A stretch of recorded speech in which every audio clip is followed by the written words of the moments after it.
জয়গুরু শ্রী শ্রী ঠাকুর নিগমানন্দদেব বলেছেন, আমি সাধারণ মানুষ পশু পক্ষী কীট পতঙ্গ ইত্যাদি জীবন অতিক্রম করে জন্ম জন্মান্তরের সাধনার পর এই জন্মে ভগবানকে জেনেছি, সত্য লাভ করেছি, ব্রহ্ম জ্ঞান হয়েছে।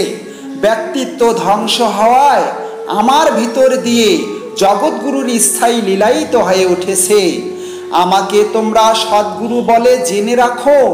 আমি সাধনা দ্বারা নিজে মুক্ত হয়েছি, তোমাদের মুক্তির পথ দেখিয়ে দেব।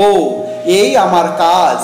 আমার উপরে যারা নির্ভর করেছে তাদের আমি হাতে ধরে মুক্তিধামে নিয়ে যাব। সদ্গুরুর ক্লাসে যারা ভর্তি হয়েছে তারা যে সবাই পাশ করবে এতে আর বিন্দু মাত্র সন্দেহ নাই। কেবল এই বিশ্বাসটুকু থাকলেই হলো যে তোমাদের ঠাকুর সদ্গুরু।